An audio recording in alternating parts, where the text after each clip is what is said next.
Good morning. 早上好，好。你好，你好好。来这里有2天了。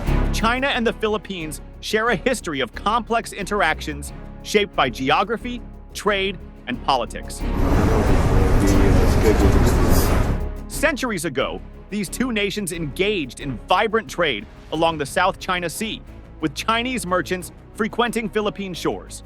The tides of history shifted dramatically in the 20th century. Post-World War II, the Philippines emerged as a staunch ally of the United States, while China, under communist rule, adopted an expansionist strategy in the region. The relationship took a sharp turn following the Cold War, with China's growing ambitions clashing with the Philippines' reliance on its mutual defense pact with the U.S. After addressing a packed session of the Philippine Congress, he was assured by President Garcia that destiny would keep the two countries ever united in the same cause. The 2016 arbitration ruling by The Hague, which invalidated China's sweeping claims in the South China Sea, marked a significant flashpoint. Yet Beijing dismissed the ruling, further straining bilateral ties.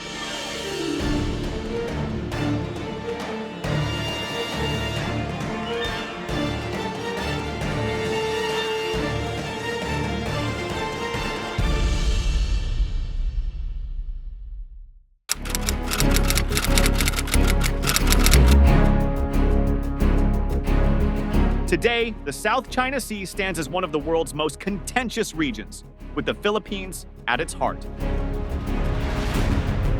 China's aggressive militarization of artificial islands, coupled with its unrelenting incursions into Philippine waters, has raised alarm bells in Manila and across the Indo-Pacific. Recent incidents, including Chinese vessels blocking Philippine resupply missions at the Second Thomas Shoal, highlight the stakes. These waters are not merely about territorial disputes. They symbolize control over critical shipping lanes, fishing grounds, and untapped energy reserves. Geopolitically, the Philippines' location within the first island chain places it at a strategic nexus for seeking dominance in Asia.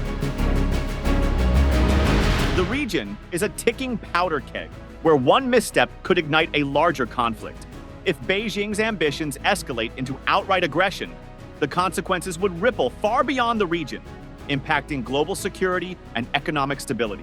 We'll delve deeper into the implications of such a scenario, highlighting the historical undertones, geopolitical stakes, and potential global fallout.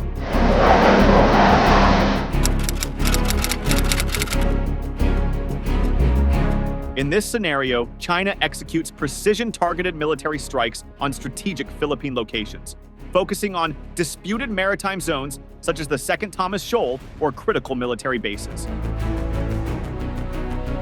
The objective would likely be to assert dominance in the South China Sea, deter Philippine resistance in contested areas, and test the strength of the U.S.-Philippines alliance without provoking a full-scale conflict. To avoid global condemnation, China might limit its strikes to Philippine-occupied territories and steer clear of civilian centers, employing advanced weaponry like drones and precision-guided missiles to ensure minimal collateral damage. The impact of such a move would result in a localized but highly volatile conflict. The Philippine military, already constrained by limited resources and aging equipment, would struggle to mount an effective response. This could lead to calls for immediate U.S. military assistance under the Mutual Defense Treaty, raising the stakes significantly. Regional stability would also be severely affected, with neighboring countries like Vietnam, Malaysia, and Indonesia alarmed at the precedent set by China's aggression. These nations might increase their military readiness and reconsider their positions in regional alliances like ASEAN, further militarizing the Indo-Pacific. While the conflict might remain contained geographically, its economic and strategic ripples would spread far. Shipping lanes in the South China Sea, critical for global trade, could face disruptions, triggering higher shipping costs and supply chain issues worldwide. Moreover, the move would amplify global scrutiny of China's actions, potentially leading to increased U.S.-led military cooperation in the region and a deepened divide between Beijing and Western powers. In a full-scale invasion, China escalates its military aggression by launching a comprehensive campaign aimed at seizing control of key territories in the Philippines.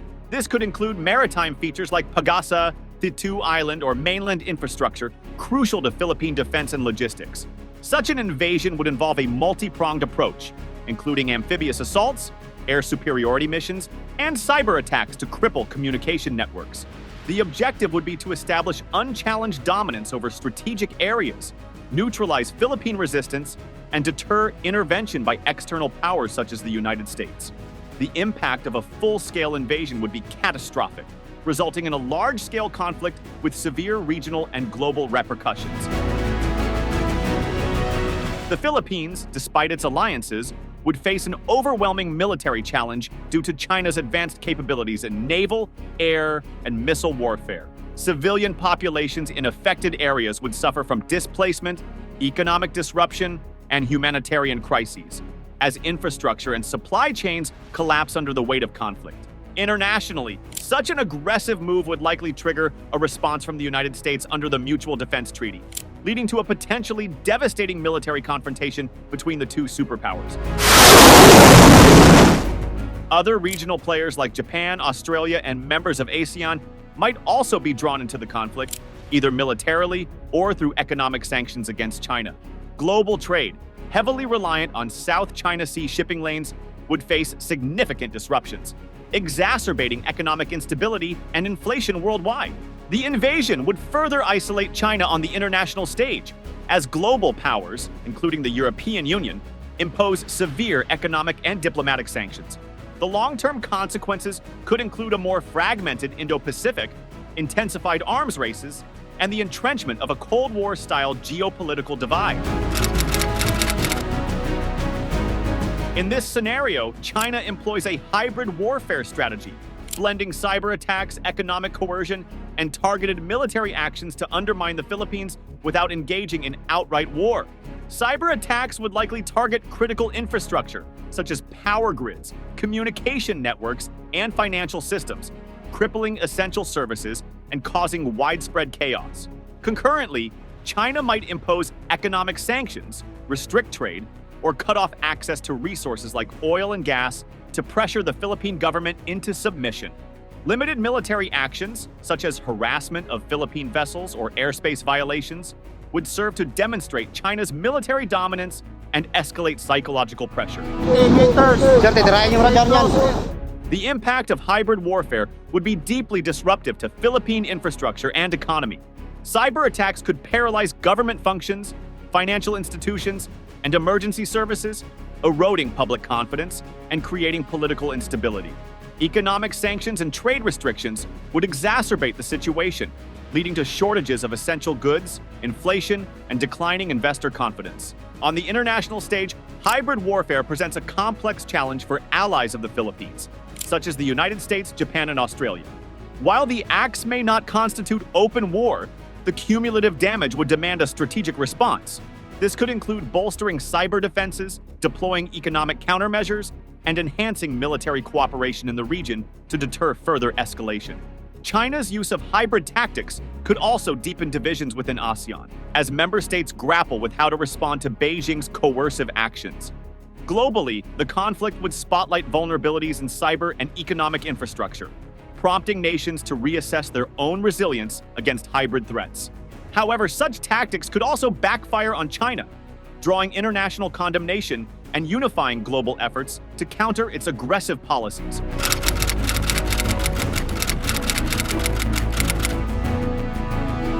The United States, bound by its mutual defense treaty with the Philippines, would swiftly transition from diplomacy to action. Naval and air assets, including aircraft carrier strike groups and advanced fighter squadrons, would be deployed to the region. These forces would secure key maritime routes, reinforce Philippine defenses, and signal an unequivocal commitment to the alliance. Expect forward operating bases and joint operations to reclaim contested areas, demonstrating Washington's ability to project power and defend its allies in the Indo-Pacific. Economic warfare would be a critical component of the U.S. response. Sanctions targeting China's tech, financial, and manufacturing sectors would likely be imposed with surgical precision, crippling its access to vital global supply chains. Secondary sanctions could expand the pressure, penalizing third-party nations and companies continuing business with Beijing. The goal? To inflict severe economic costs that deter further aggression while aligning international markets with the US-led order. Diplomatically, Washington would waste no time leveraging its leadership position. Emergency United Nations sessions, summits with NATO, the Quad, and ASEAN partners, and direct engagement with key players like the European Union and India would aim to unify global opposition. The US would also likely galvanize public opinion worldwide, framing China's aggression as a threat not only to regional peace, but to the rules-based international order.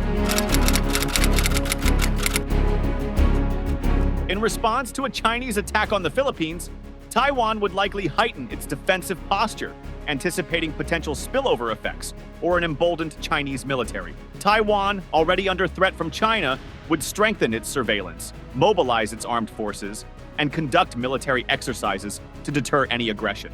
This could include deploying additional missile systems, bolstering air and naval defenses, and reinforcing strategic outposts along its southern coastline, which faces the northern Philippines. Taiwan would publicly condemn China's actions, framing them as a violation of international law and regional stability. Taipei would express solidarity with the Philippines, emphasizing shared democratic values and mutual interests in countering Beijing's expansionism. Diplomatic channels might be utilized to rally international support for Manila, including appeals to the United States, Japan, and other allies for coordinated responses. Taiwan could also offer humanitarian assistance or logistical support to the Philippines, further cementing its role as a key stakeholder in the region's security dynamics. In the event of a Chinese attack on the Philippines, Japan would act swiftly to strengthen its defense alliances, particularly with the United States. As part of its commitment to maintaining regional stability, Japan would likely enhance joint military exercises, increase intelligence sharing, and possibly deploy additional forces to strategic locations in the Indo-Pacific. This move would not only deter further Chinese aggression, but also reassure other regional allies of Japan's commitment to collective security. Additionally, Japan might engage in high-level diplomatic efforts to coordinate a unified response among members of the Quad, Quadrilateral Security Dialogue, which includes India and Australia alongside Japan and the US.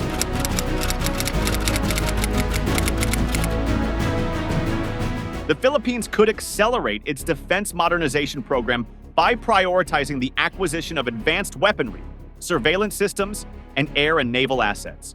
Enhancing the Philippines' military readiness would serve as both a deterrent and a means to effectively resist potential Chinese aggression. Strategic partnerships with the United States, Japan, and other allies could result in enhanced military training, joint exercises, and the pre-positioning of defensive assets in the region. Increasing the Philippines' self-sufficiency in defense could be a key component in improving its long-term resilience, ensuring that it has the necessary capabilities to defend its territorial integrity.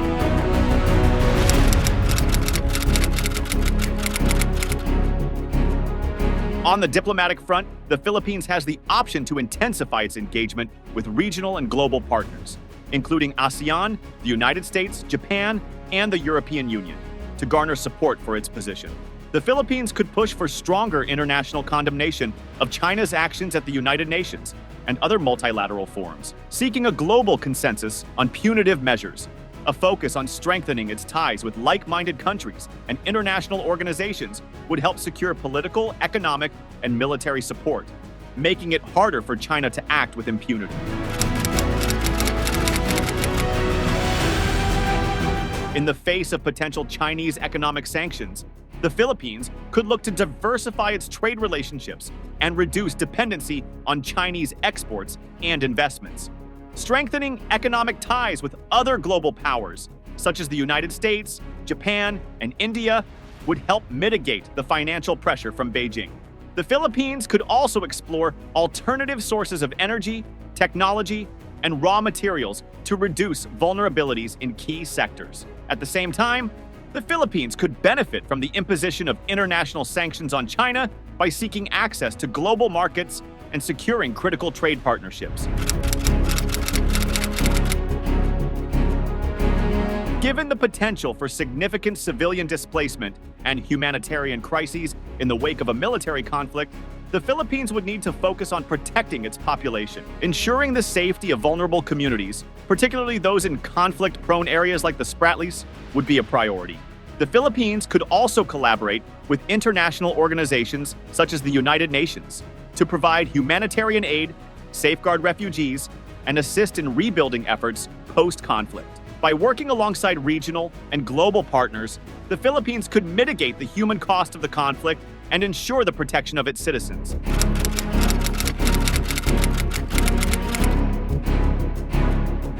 Lastly, the Philippines could explore diplomatic back channels with China, seeking de-escalation through negotiation and dialogue. Although the current tensions may seem insurmountable, finding a diplomatic resolution could serve the long-term interests of both nations. Through third-party mediators or bilateral talks, the Philippines could push for a mutually acceptable solution that secures its sovereignty while addressing China's concerns in the region. While this route may be fraught with challenges, it remains a potential option to avoid a devastating military conflict. Each of these options comes with its own set of risks and rewards, and the Philippines would need to balance military preparedness with diplomatic efforts to navigate the complex geopolitical landscape. The support of global allies and the strength of its defense capabilities will play pivotal roles in shaping the outcome of any potential conflict with China.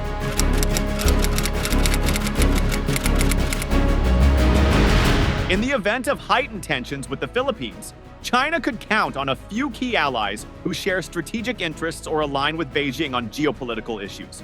North Korea, for instance, has long maintained a close relationship with China, primarily due to their mutual concerns over security and regional influence. Russia, too, has increasingly strengthened its partnership with China, driven by shared interests in challenging U.S. global dominance and asserting influence over Eurasia and the Indo-Pacific.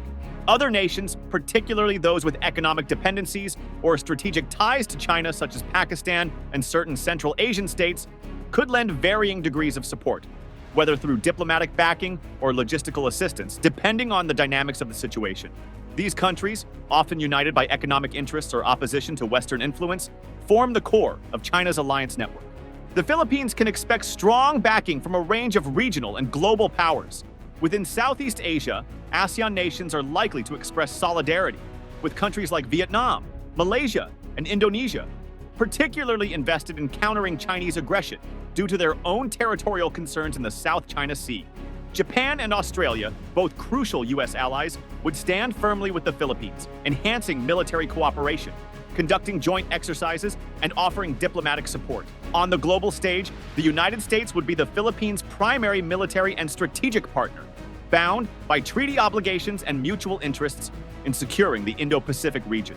The European Union, along with other democratic nations, would likely lend strong diplomatic support, condemning China's actions and possibly imposing sanctions to pressure Beijing. This coalition of regional democracies and global powers underscores a united front in preserving international order and countering China's increasingly assertive regional policies. Thank you for tuning into our channel. If you enjoyed the video, please remember to like, share it with your friends, and subscribe to our channel for more in-depth analysis of global issues.